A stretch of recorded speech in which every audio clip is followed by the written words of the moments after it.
All right, this is going to be a fun video. So, um, I've collated a bunch of news articles here that I'll refer to. Um, but the other day, this guy who is on CNN, Don Lemon, he used to have the prime time slot and his ratings were horrific. So they demoted him to a morning show with co hosts, which is, I guess, quite the downgrade if you're a news anchor. And the other day he got into hot water because Nikki Haley announced that she was running for president, and he said that she was past her prime. And specifically, he said that women are past their prime in their 50s.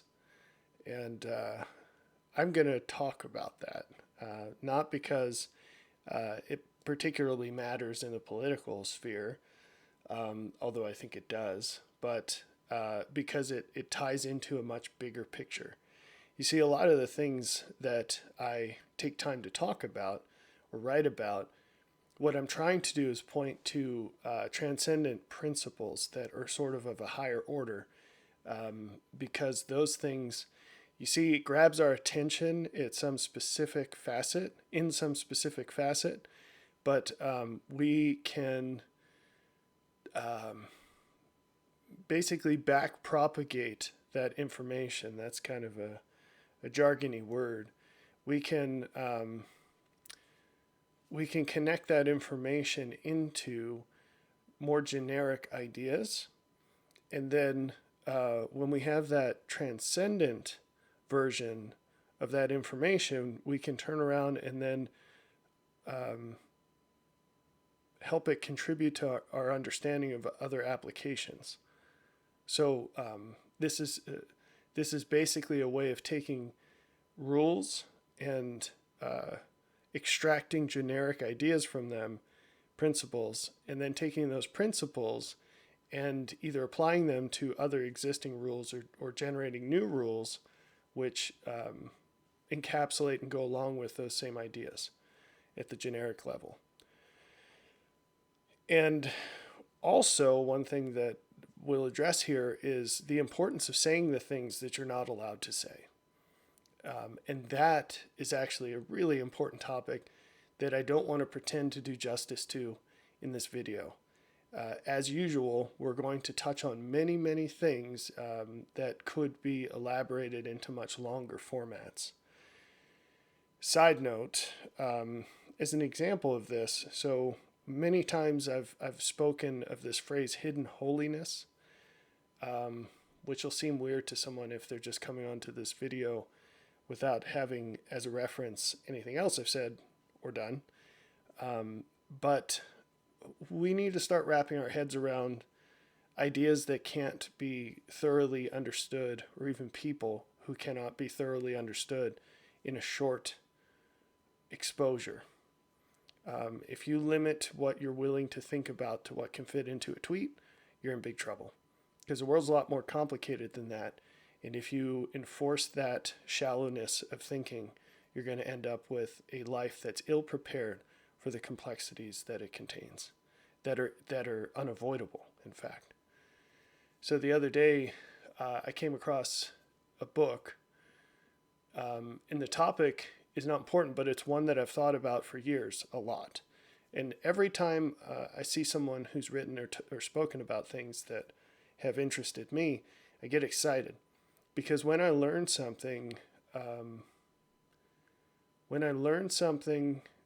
but not from other people, when I generate ideas in my mind, which I would actually describe as discovering things, and of course I credit God for all understanding. But when I perceive that I have a novel idea, and especially when I have a collection of related novel ideas, the first thing I hope for is that someone else has already figured this out. Because when I have a novel idea, I feel a burden that I need to share this with other people. It's a very tangible thing to me. And there's only so much time. And I already have sufficient ideas that I could not fit that into a working lifetime. There's no way. I mean, just the other day, I was I was getting into the shower after a morning routine, and in the process of 3 seconds, I had so many ideas, and I don't want to pretend that this is how every second of my day is occupied, but this is a very regular thing that I'm about to describe. I had so many ideas stream across my mind that I had no hope of doing what I typically do, which is I'll actually turn off the shower and I have a notepad in the bathroom and a pen for this reason. So when things come, I can record them. And I knew that there was no hope of me recording anything. This was going to be one of those, if I turn off the shower and go to the pad, I might get 2 sentences because there's just so much. I don't even have the capacity to start to unpack it. And I realized that if I were to grab someone with, an average ability to understand, just a capable person, we could sit one-on-one for 2 months, perhaps, full time, 40 hours a week. And that's what it would take for me to lay out what just ran across my head in 3 seconds. So that's interesting. And we need to start wrapping our heads around the fact, around a broader understanding of, now I could phrase that better. We need to start wrapping our heads around a much broader diversity of understanding and capacity to understand, and really expand our minds in terms of what's possible in people. And that's important for at least two reasons. One is if you don't understand what's possible for you, you'll certainly miss the opportunities to grow into that. And two is if you don't understand what's possible in people, you absolutely won't recognize them when you meet them. And then you can't take advantage of that. So, the importance of saying things that you're not allowed to say, that is an enormous topic, but part of the reason that's important is we are made in the image of God, and our components, one way of categorizing what we are, is that we're a body, we are a spirit, and we have access to God's spirit. And those three components, our body, our spirit, and God's spirit, they're very important to understand, and that it's really important for all three of them to be aligned. The problem is that, and actually let's subdivide that and say our heart, our mind, our spirit, and God's spirit, and our body externally. Yeah, okay, so external body, mind, heart, spirit, and God's spirit. It's 5 components. And all of those have to be perfectly aligned to get the most out of what we're designed to do. And it's extraordinarily rare to meet someone in whom those 5 things are perfectly aligned.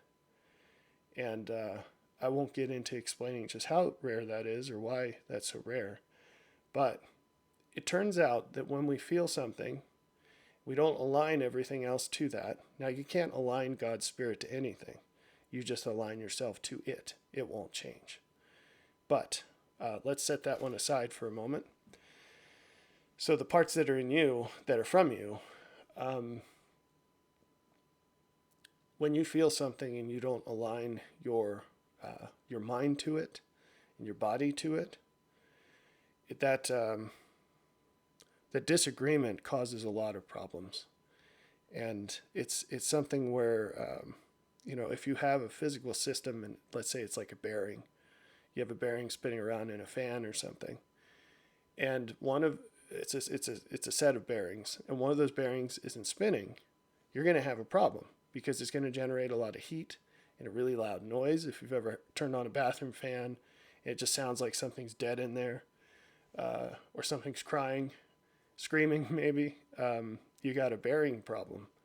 And sometimes that can be fixed with some oil, but sometimes the bearing is bad and it needs to be replaced, or else the whole thing's going to go up, because a motor can't fight against that friction. It's not designed to do that. And every single time you use it, it will move closer and closer to breaking, and eventually it'll just break. but it's in a state of degradation. And when we're not aligned, we're in a state of degradation. And so to be a holistic person, to be fully aligned, you have to bring all those things together.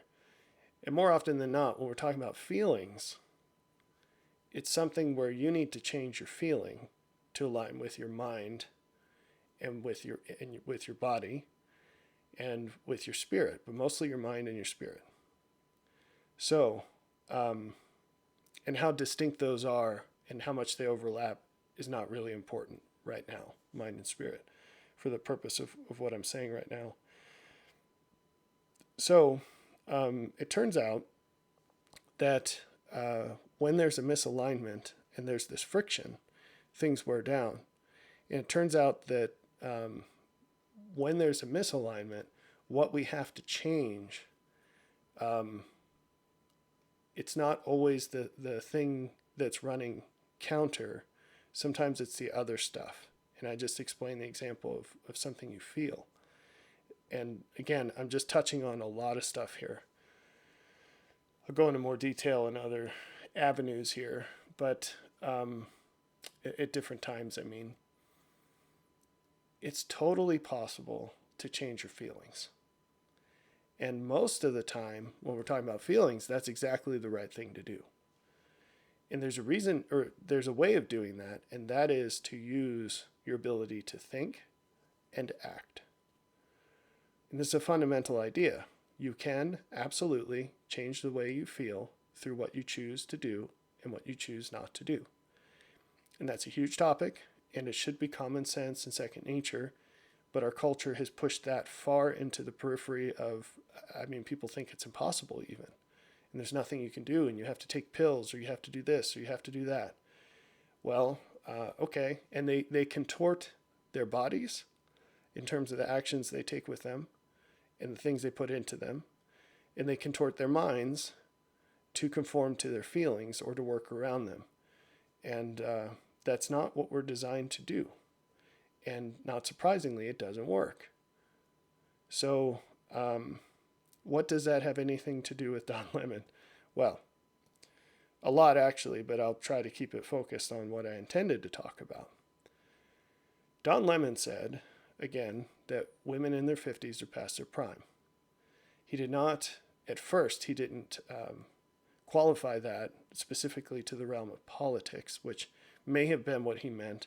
And later he backpedaled and tried to get out of this hole. He had a female co-host who was highly offended by what he said, which isn't surprising for various reasons.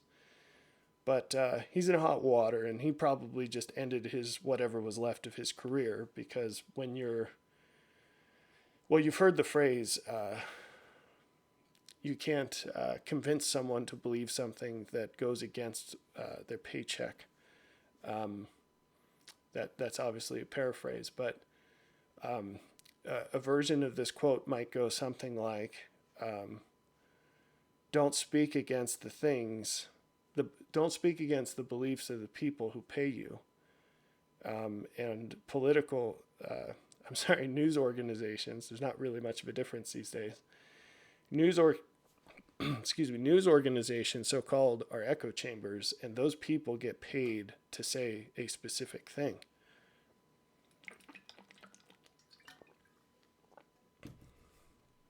They're not paid as free thinkers whose job it is to share their wisdom with people who come to them presuming that they know more than they do. Instead, they're paid to say what people want to think of a certain class of thought, and that's their job. Anyway, so when you go against that, you can guarantee you're not going to have a job. And unfortunately, news organizations have become this way. Universities have certainly become this way, and churches have as well. If a preacher stood up at the pulpit and you think, well, a preacher, a priest, it doesn't matter what the title is, but the guy or girl in the head of the congregation, they are put there by the congregants allegedly for what reason? I mean, why is that person at the pulpit and everyone else is sitting in the pews? Because they have something to say that's more valuable than what the other people would say, right? But often, too often today, maybe universally, those people are installed to echo what the other people already think. What's the purpose of that? Just to feel good about how they already are. There's no improvement there. And that's a travesty. And so all these institutions that allegedly are designed to improve people are actually just maintaining them at best. And actually, you have a hard time in nature finding any system that has stasis, that stays the same. Everything's either growing or decaying all the time. Even a rock is in a state of decay. That's a pretty crazy thought. Anywho, so Lemon came out and said he dared to say that women have a prime, and therefore you can be past your prime. That was his crime number one. Now let's just state what should be abundantly obvious, but no one's allowed to say. And for that reason, a lot of bad things happen, and bad can just be suboptimal, or it could be a catastrophe. And I would argue that we're in a state of catastrophe in society today because people are not allowed to say that the human body and the human mind have a best by date. So I'm a man, it turns out. And here's a phrase you almost never hear: as a man. You'll hear as a woman very often. And I hate both of these phrases because more often than not, what people are insinuating by saying them is that there's no such thing as objective, rational observation or reasoning, and that so-called lived experience trumps all of that. And I think that's ridiculous. I think if something's true, it's true whether you're a woman or a man. I'm not saying it doesn't apply to those people differently. You can classify all things by their distinctions. But anyway, sometimes it is appropriate to say, because as a man, I can tell you men age. It turns out, right? I'm 39, and I feel way different than I did when I was 28. And when I was 28, I felt noticeably different to when I was 18. And when I was 18, a lot of things were really different than when I was 10. Turns out, right? It turns out when I started working, I was 8 years old. I was doing some menial work on construction sites for my grandfather, who had a company doing that. I was picking up trash. And I remember that I really couldn't do anything. I was picking up concrete rubble, putting it into a trash can that had wheels, and then hauling that thing up a plank into a dump trailer. And it was hard work for a little kid. And I worked all day, and I got like $2 for it or something. And I remember being 16, fast forward, and my grandfather put me in charge of another person. And that other person was much older than me and had been working in that field for a long time. This is just during the summers that I was working for him. But guess what? There was a huge difference in my physical ability between when I was 8 and when I was 16. And I remember being 22 or something and working for my grandfather over a summer and realizing that I had grown in physical capability to be able to do anything he could do, and in fact do a little bit more, because he had reached an age where he was starting to be noticeably limited physically. I remember there was a time when my grandfather's a very fearless man, but one of the 2 times I saw him scared, well, it was always heights, and that was probably because he just had more sense than me. But it was funny because at this time, both of us had jumped out of airplanes in the Army. He had done it much more than me, but we were looking at this roof that was particularly steep, and we had to get up to the top. It was just like a porch roof. It was a very narrow thing, but it was ridiculously steep, and there was no good way to get up there. And we could get a ladder to the base, but you had to get to the peak somehow. And he was a little scared, and so he always took a nap at lunchtime, and then I would just keep working. And so he said, I'm going to take a nap. This is a good time for me to take a nap. I'll be back. And I said, what am I supposed to do? He's like, I don't know. So he went in the truck, and I said, forget this. I have better things to do. So I took these 2 Wonder Bars, and, or no, there was just one. But I took this Wonder Bar, which is kind of like a squared, flat crowbar thing. And I got up there. It was 2. Yeah, it was 2. I had one in each hand. I went up the ladder, and I just flung myself from the ladder up to the top of the peak. So I just kind of threw the Wonder Bar onto the peak. And then with my other hand, I was taking all the shingles off like a madman before I fell. And then when I was done, I just slid and hoped I caught the ladder, and I did. And I just kind of turned off my brain and did it. And I finished up just as he woke up. I got down the ladder. He's like, what have you been up to? I said, well, I finished it. And he looked up, and he's like, dang, how'd you do that? I was like, I don't know, but the rest is your problem. I'm going in the truck. So that was the fair trade, because I had done the hard part. But anyway, but there's changes. There's physical changes, right? And I remember when I was 28, we have pictures of this in our photo albums, but I did this crazy renovation project on this house we bought. And I won't go into all the changes that I made on this house. Is just nuts, though. The amount of physical labor was insane. And I was doing it while I was a company commander in the National Guard, that took a lot of time. And it was just a constant thing. It couldn't be batched. It was just responsive, because I'd get a phone call or an email and I'd have to work. Because things came up all the time, and I was the guy. And I was also a PhD student at the time, and that was extremely time consuming. I had a lot of stuff going on. And looking back at that time, it just makes me tired to think about it, you know? And that was just 11 years ago. So I'm 39 today. And I get hurt a lot more often when I'm working out in the yard or lifting weights. I just get hurt. I'm not doing anything wrong. It's just wear and tear. And when I do get hurt, it takes a lot more time to recover. I have to take a lot more rest days between my workouts, you know? So that's life, right? And those differences, the body's a complex thing, but a lot of them come down to sex hormones and growth hormone, right? And I say that in plural, but for men, it's testosterone and human growth hormone. And those things wane as you get older. So it turns out that for men, at least, these changes are very slight over time. They tend to be, but they make a difference in aggregate. And so if you take something, I'm going to show you, if you're a guy watching this, so this stuff, I'll put a link in the description.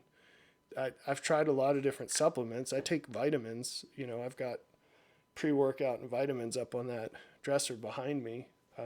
This is like my staging area in the morning where I don't want to wake people up. So I come in here and we use the space for that. But this is a guest bedroom that I'm in, so I don't wake up my wife in my morning routine. But this supplement, it makes a difference. And there's other stuff out there, but I'll take 2 of these pills like an hour before I do my workout, and it makes a huge difference. It's great. It's great, and you feel great. So there's something to it, right? But this isn't a magical thing. It doesn't make you magically feel like you're 18 again. But my point is, when if you can flip a switch and up your testosterone as a guy, you absolutely feel 10 years younger, right? I know a lot of people on testosterone replacement therapy. For guys, injecting testosterone, there's some other things you do with deodorant or whatever. It makes an enormous difference if you're getting up there in years, right? And everybody who does that will tell you, oh, this is amazing. Okay, that's the guy side of things, right? Sorry, it's not the full picture. So that we're talking physical things, but it turns out that testosterone absolutely affects your mood. It affects your your intrinsic confidence that you can make a difference in the world and that it's worth doing. That's, if you're a lady, that I'm telling you, that's what it is, right? For a guy. So it's an amazing thing. There's a guy out there Doug Wilson, who's controversial, warning. I like him. I think he's hilarious. He's very smart. But his quote is, testosterone builds stuff. And I agree with that. Testosterone builds stuff. It's a chemical that makes a guy crazy enough to think he can make a difference in the world, being one person. It also drives a lot of other things, right? Anyway, that's all mostly physical stuff, but you see it crosses over to how you feel, and it absolutely affects how you think. When your testosterone's low, you can't really think very clearly, and you're just kind of tired all the time. And it's not just a physical tiredness, although that is part of it. It's a mental tiredness.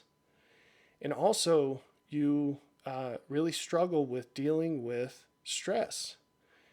Testosterone is an amazing hormone because it causes people to react, not people, it causes men to react to stress by trying to do something about it. So you ever wonder, if you're a lady and you're talking to your guy and you start unloading your problems on him and he starts spouting off potential solutions for those problems, and you say, no, but I just want someone to listen. You need to talk to another lady, because testosterone is going to fix your problems. It's not there to hear your problems. It's there to fix your problems, right? So anyway, that's the mental part of it, and the feeling part of it, and the physical part of it, right? Well, guess what? Newsflash. There are female equivalents for all of those things. So when you talk about women and you look into female sex hormones, obviously females have growth hormone as well. By the way, that has an earlier onset and a shorter duration than men. But if you look at the sex hormones, it's a cocktail. And usually we just sort of sum that up and talk about estrogen. But there are actually several, and they're all important, and they all have effects. And you can look at other videos for this. It's a travesty that Cindy Hughes' series on females has so few views. She goes into all this in depth. It's a wonderful resource, and I would check that out if I were you. I'll put that in the description as well. It's just a crime that has so few views. It's extremely important for everyone to know. And if you say, well, I'm a guy, I don't need to know this, yes, you do.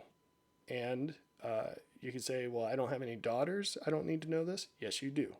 If you have a son, you need to teach him these things as well. Because they're not going to learn these things anywhere else. Okay, so female sex hormones also affect their physical characteristics, their emotional characteristics, and their mental characteristics. And this is very, very important, okay? Now, when we talk about aging, men age very slowly compared to women. And that's a fact, and people just need to get over it. Because if you want to deny reality, you're not actually going to help anything. You might feel a little bit better about yourself in the moment, but your life's going to be a train wreck that doesn't need to happen that way. You need to learn reality and then change yourself to conform with it instead of fighting against it. And it's not a bad thing. You can't lose something you never actually had. So there's no value in illusion. And that's something that everyone needs to wrap their heads around and get with the program. So men age slower, but then you get this all of a sudden. So it's real slow and then all at once. That's how male aging happens. And you see this. I heard a story once where this, maybe it's just a generation, but old guys, like they get to this point where they cling to things like being able to drive as the physical sign of their independence. And there comes a moment where old people shouldn't drive anymore. And it's almost never the case that they surrender that willingly, right? So maybe they take their driver's test and they get bounced because they can't react in time or whatever the test is in the state. But more often than not, it's a child that has to intervene, or a set of children. But I heard a story where an old guy was getting dementia, and the family knew it, and they were just kind of trying to roll with it, make it as best they could for him. But one day he went on a very routine drive, and he got lost. And he came home after being lost for quite some time, and he handed his keys over, and he said, "Don't let me ever find these again. I can't do this anymore. It's not safe." Which, it's a sad story, but that's actually, I think there's a lot of courage in that, a lot of strength. It takes courage to recognize unpleasant truth. So I see God in that. But so guys, like I always tell stories about my grandfather, and he worked basically until the day he died, doing construction, which is crazy. And he was a tough son of a gun. But I remember when he came to visit me just a few years before he died, and I had seen him pretty often, and we worked together, and he was just always this rock. And when he was out here, I was excited because I was like, oh, we can get done so many projects. And sure enough, he did help me with some things that were far beyond my skill capacity, because this is an important point, even as his physical body declined, I mentioned when I was in my early 20s, I exceeded him in the physical, but not in the mental, because he had just a wealth of experience in all things related to his work and a lot of other things too. And so I had a huge problem with my septic system. And I was like, oh, can you help me do this? And so I took some time off work for his visit, and we rented a little mini excavator, and he was Johnny on the spot with that thing, and he had a blast because he loves doing stuff like that. And he got to sit, and he was using his brain, not his body so much, but he nailed it, and he told me exactly what to do, and I was his hands, but he was helping me out there, and that was awesome. But then when we got out into my garden, I had to put in a bunch of fencing, and we used this really heavy, oh, it's so annoying, really heavy metal welded wire. And we were getting that all set up. And so I said, look, I'm going to squish my fingers. If you've ever worked with that stuff, you know what I mean, man. It's painful. CIA should adopt this as a torture tactic. I've learned a lot on the farm about that. Potential torture tactics for the CIA to use. That's one thing, and then chickens are another thing they should absolutely use. Those things are vicious. But anyway, I'd roll out the fencing, and then he had to use this wire to tie it to the T-post. And I thought that would be a really great job for him, because all you have to do is pull it tight and then wind it around. And his hands were getting so bad that he couldn't do it. But he tried, and he really didn't want to admit it, that he couldn't do it. And I noticed it pretty quickly. I tend to notice things. And I felt so terrible because I could see him struggling, and I could see that it was much more than a physical struggle. He was struggling with his self-identity in doing this. And I felt bad for not having thought that might be a problem and not anticipating it, because obviously, I don't want to hurt people. So thank goodness it was hot. And I said, Grandpa, I'm getting kind of hot. Can we just go inside? And he's like, yeah, let's do that. So it's true, I was getting hot, but whatever. So that was a wake-up call for me to sort of wrap my head around my own aging. And because there's always signs, right? It's just a continuous process, and you gotta Be realistic about it. Okay, so now let's talk about the ladies. Um, so whereas men age very slowly and then all at once, um, ladies just continuously age, and guys come into their prime slower. Women start at their prime. This is an uncomfortable truth. Deal with it. It's biology. There's nothing we can do about it. When a girl becomes a woman, and you set that age at 18 because that's the legal definition, sure, fine, whatever, who cares, right? But whenever that happens, that is her prime. Now, here's some arguments that you're going to hear about this. One, you're going to hear, well, that might be her physical prime, but not her mental prime. A woman's going to get smarter and, character-wise, she's going to grow and blah, blah, blah, blah, blah. All right. I mean, I think you'd be hard-pressed to make an argument against the fact that a woman will be more mentally mature as she goes through more life experiences. Same thing with a guy. But there's another dimension that at some point the graphs are going to overtake each other. And that is this, it's multidimensional, but you could narrow it down to just calling it energy or mood. And there's something to this, okay? Like my grandfather at 70 had wisdom, but he didn't have energy. The guy had to take 2 naps a day. He wasn't really excited to get up there on the roof. And he had amazing willpower to get himself to do those things. But that's very different than being a spry 25-year-old, flying up the ladder kind of guy. Let's see who can put the greatest number of bundles of shingles on their shoulders and go up this ladder. And by the way, it doesn't hurt with every step. There's an immense difference between those two things. And it turns out that, be angry at God or nature for this, but those things happen much earlier for women. Okay, so that's like the physical side of things. And we talked a little bit about mood and energy, but let's dive deeper into this.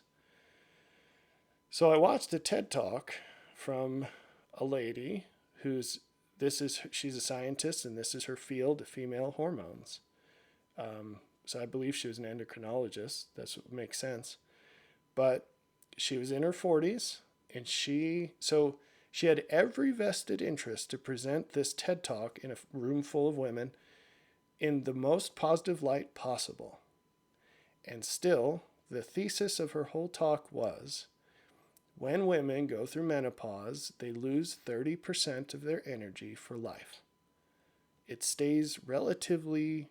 It decays much slower after that.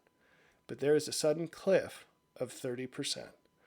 And there's nothing you can do to get out of that. So she showed studies, and she had data on this.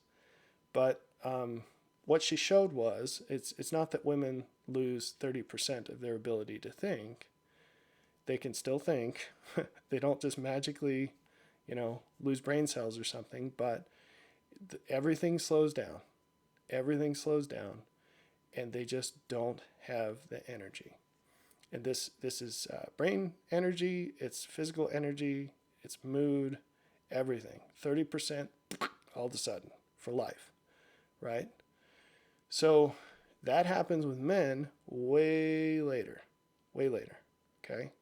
And there are reasons for that, but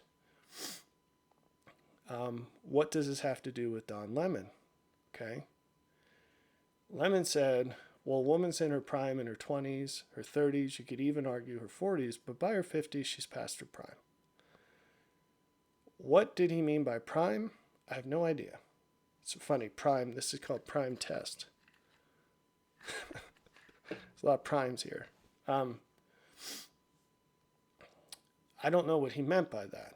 But the fact is, we could argue about when it happens, We can argue about what dimension we're talking about: looks, energy, mood. But the fact is, there is a prime. People do age. This was one of the biggest things I got canceled for saying. And I'm sorry that I'm not sorry. It's just a fact. And if you don't like it, it just means you have massive disappointment and shock coming your way when life slaps you upside the head and it happens to you. We have to understand this and prepare for it and live according to it. So it happens. It happens with everybody, whether you're a man or woman. It's going to happen differently if you're a man versus a woman, but it will happen. And there are differences in women, among women and among men, as far as when it happens. I have 2 friends who are about my age who have serious fertility issues, right? And that's just, you don't really talk about that as guys, but I know these folks well enough and I know this is an issue, right?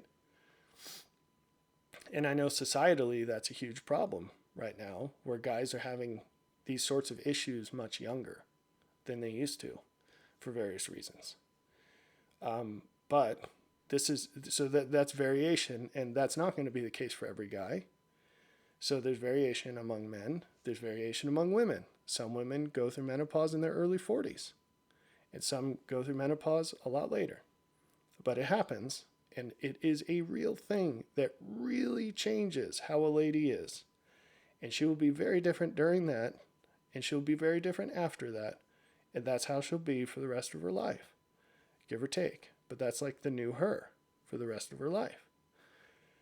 So there's a lady named Louise Perry. She's a British woman, and she is a feminist, but she's like a reformed feminist. I guess that's my title, because she is very much against current perceptions about, I guess you could say, women's issues. And she wrote a book. She's done a lot of interviews. Recently, she was interviewed by Jordan Peterson. And actually, I wouldn't recommend the interview because I don't know what, he had a bad day.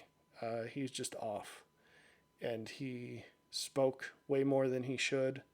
And it was rambly. And for me to call someone out on being rambly, you know it's bad.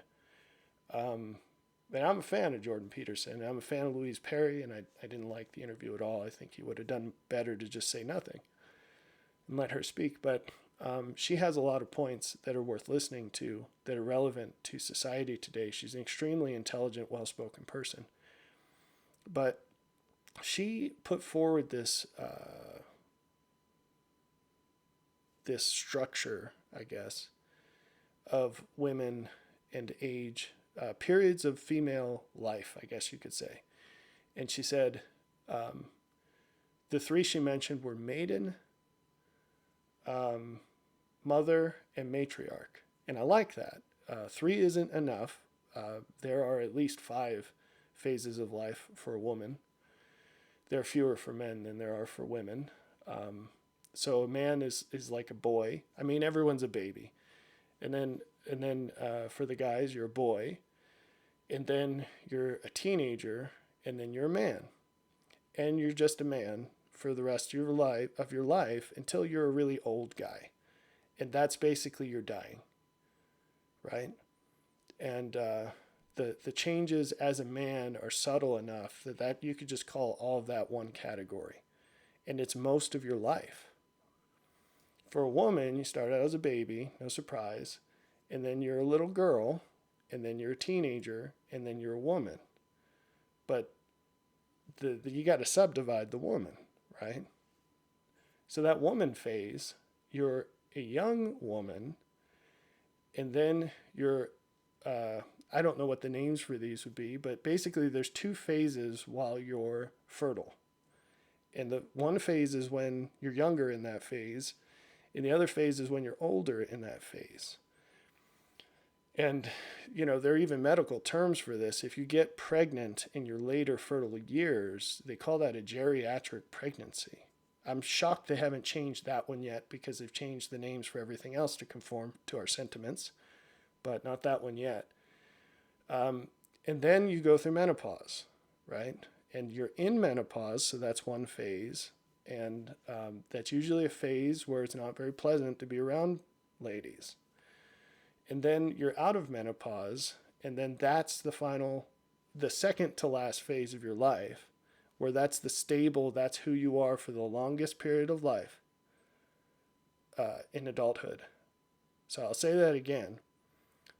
Ladies are postmenopausal. That phase, the postmenopausal phase, is the majority of an adult female's life. And that's important, because no one wraps their head, no one's thinking about how they're going to be as a postmenopausal woman.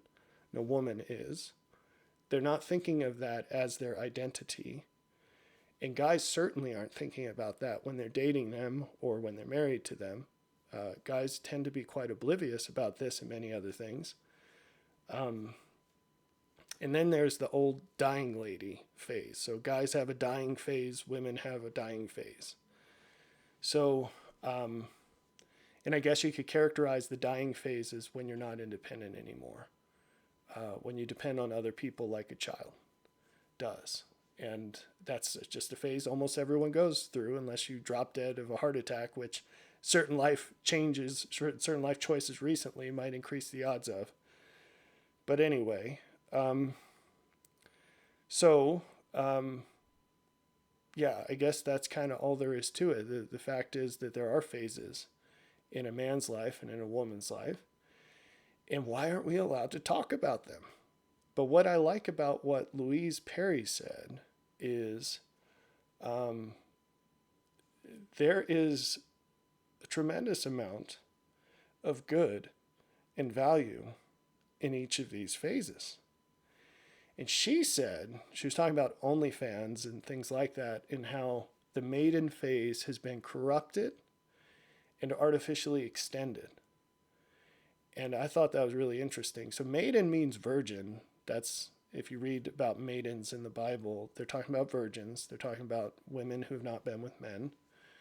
And, there's value to that. And to that phase, there's value attached to that phase. And we have corrupted that, because you can be in the maiden phase today without being a maiden. It's like you're a pretend maiden, right? And then that is artificially extended as long as we possibly can. So on the one hand, we've corrupted the value of that phase by making it something other than it is. And on the other hand, we've corrupted it even more by stretching it into periods of time, phases of life that are not it. And when you adulterate something, when you mix something with something it's not, the quality of what it was has to degrade. And that's what's happened. So you can put your own age limit on it, and it's going to vary by person. There are qualities of this that degrade with age. But if you stretch it out longer than it's supposed to go, it has to degrade in quality. What it is has changed, right? That's the maiden phase. And then there's the mother phase. And we can make a long video on how that's been corrupted. And it is an absolute crime that we devalue mothers as much as we do in society. I think that I struggle to imagine what positive things could be said about mothers that would be sufficient to describe how positive that is and how valuable that is. And I think every day of my life, the amount of value that I perceive in motherhood just increases. The relationship between parents and kids, I don't know what's more valuable than that in life, as far as a conveyance of meaning and value and sacrifice. Like, what good can you do on this planet? I don't know how anything could compare to being a parent. And that's for a father and for a mother. And fathers don't sacrifice their lives. You're not going to die by impregnating someone. I mean, you get an STD or something, but I mean, you're not bearing the child, and you're not giving birth. And you're not the one that has to get up all night feeding the baby. You don't make the milk, right? And so it is an enormous commitment, sacrifice. It's a consummate thing, and it's huge. And it doesn't end there. It's a lifelong sacrifice, and it's beautiful. That's the only word you could use to describe it. So there's value in that. And has that been corrupted? Absolutely. So we degrade mothers. We have stolen that from them, and we pretend that men can be mothers today. Don't get me started. And in more ways than one, that men try to be surrogates for mothers in many ways. We've promoted this idea that other things that women could do in that phase of their life have any comparison whatsoever in value. We have also delayed this so long that the contribution that the mother makes is vastly decreased. So if a woman doesn't have her first child until her mid-30s, I'm sorry, that child is getting ripped off because of that degrading energy. I'm sorry, it's just, and the lady's going to say, well, I've been CEO of some company and I have all this experience. That's not going to help you at all to be a mom. It's if you compare that to what you've lost hormonally and energy-wise and interest-wise because you've spent your whole life scrolling through Instagram, your adult life so far, and you've just blasted your dopamine circuits, you're just not going to be as good of a mom. I'm sorry, as a 22-year-old. You cannot compare. And that's hugely offensive for ladies to hear. But would you be as offended if I said, as a man, as a 39-year-old man, I cannot compete against 22-year-old athletes of my same genetic potential, right? So I can't compete today as a runner against myself at 24. There's no way, right? Are you offended by that? So what's different about being a mom? Are you saying that's a less physical job? So it's just insane. We live in an insane world where we pretend things that are obviously abundantly false. We pretend they're true. And then we get angry at people for saying the truth. So anyone, I invite you to try to make an argument to persuade me that I'm wrong. And you can't. Because it's a tautological fact. Right? So, that's the motherhood phase. And that's been corrupted and degraded and squished down in time. It's supposed to be this thing that spans time. Historically, up until the pill, basically, mothers, the average first-time birth in the U.S., the lady was 22, I believe. Maybe 21. That was the average age of a first-time mother, and I think that's about right. And incidentally, the historic average for marriage age, the woman was 21, 22, and the guy was 25, 26. I also think that's ideal. On the record, I think that's about ideal. Fact is that a woman can do better if she chooses a high-quality man that's older, because there's more evidence of who he is and who he's going to be. Well, he is who he's going to be, and there's far less risk in that. But once a guy gets over 26, you got to wonder why he's not married yet. And so then that becomes you better figure out why that is, and the number of reasons why he's not married yet are going to decrease steadily. Now, that's going to be hugely offensive to the guys watching this who are single over 26. But again, it just is how it is. Sorry. Cool. So, Then the last phase that Louise Perry mentions is matriarch. Now, this one we've really messed up on. I don't know that we've messed up on it more than the other two. Everything's quite messed up, but the matriarch one is really messed up. For some reason, there's no glory in being a grandma anymore. And I don't know why this is. It's really, really, really sad. One theory that's been put forth, and I've seen many people say this, is that women are inherently self-competitive. And, guys are competitive and they'll punch each other in the face or wrestle or something to see who's best. Women just secretly tear each other down. And that it's like the last woman standing is the best or something. And this is well studied. This is well studied that women sabotage reputations. That's how they compete. So, grandmas pretend that they're maidens. Basically, that's what happens. And it's sad. It's ridiculous. So, they do this with how they dress. They do this with how they act. But the most tragic thing about it all, in my opinion, I think the most detrimental way they act is by refusing to share the mistakes they've made, the lessons they've learned with younger women. And this is a tragedy, and it's something that it's just gotten very, very bad in the past decade or so. So, if you're a lady who has kids that are starting to leave home, it's time for you to transition into your matriarch phase. And there's glory in this. The glory of being a grandpa or grandma is, and for some reason the grandpas don't tend to struggle with this very much, comparatively anyway. The glory of being a grandma or grandpa is the wisdom that you have, that you can share with younger generations who have no other way of knowing these things that you know.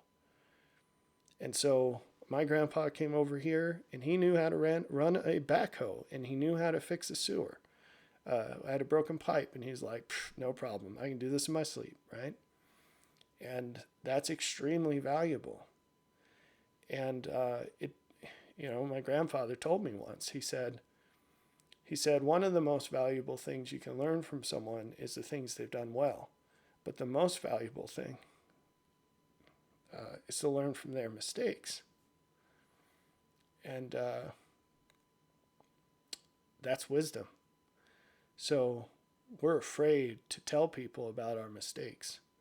You know what that means? It means we haven't repented.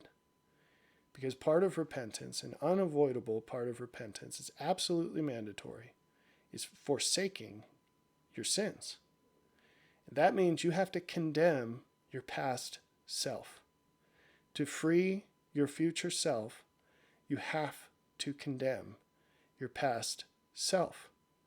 And if you can't look back and say, hey, when I did this, that was a mistake, and I will never do it again, you're not going to get to the point where you never do it again. If you're more embarrassed about admitting that you did something wrong than you are actually doing something wrong, you haven't gotten through the process yet. You haven't really made the decision. So, this doesn't mean that we ought to tattoo our sins onto our arms and, wave them in the sky excitedly. But there's a time and a place to say, don't do what I did, or do this better than I did. And we're afraid to say it. And disproportionately, it's ladies that are afraid to say it. You will find guys who are more than happy to share their lessons learned with younger men, and they're much more abundant than the women who are doing that. Sadly, you will also see way more young men who are looking for that than you will young women. That's a different challenge, right? So I think that concludes the thoughts that I wanted to share about this. It's abundantly ridiculous that someone would get into so much hot water for saying that women or men, that people have a prime. Now, if folks wanted to argue the age of what that prime is and make an argument that it has something to do with what we're talking about, like politics or construction work or something, hey, I'm all for it. Like, I'll sure, right? Sounds great.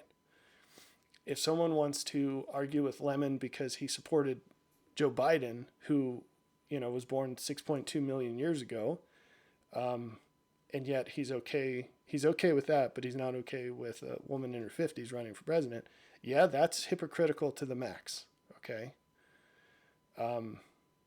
But to say that folks don't have a prime, that's just absurd.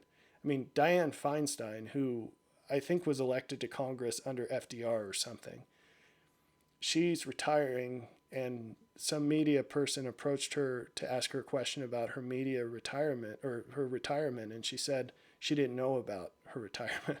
She's clearly lost. She has no idea what's going on. Well, yeah, she's way too old to be in office, right? And I'm all for age limits to people who run. I think if you're over 65, you shouldn't hold public office. Sorry.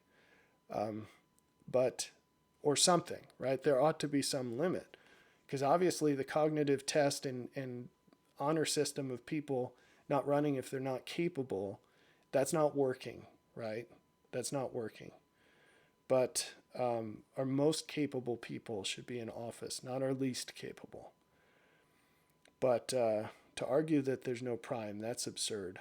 And what I really think, going back to the general principles, higher level thinking, not only do we need to get to the point where we're willing to say the things that you're not allowed to say, we need to really, really stick it to people who fight that when you do. We need to call them out for being absurd. We need to laugh at them. We need to make fun of them. And we need to refuse to deal with them in anything that matters in any real way. Because if you're not only unwilling to say what's true, but you're willing to fight what is obviously the truth, you are a dangerous person. You are causing great harm in life to yourself and others. And we need to get to the point where we recognize this and we treat it accordingly. And you could explain a lot of what's wrong with the world today in terms of people not standing up for what's right. So before I go, I just want to give you a pointer in your scripture study. You look up the phrase fighting against Zion. You'll find it's not talking about a physical battle against a physical city. It's talking about an ideological contention. It's talking about people who either stand up for what is right across every domain or who fight against it. And unfortunately, you'll be hard-pressed to find even one person who will stand up for what's right, what they truly believe, all the time. And that is abundantly sad to me. Take care.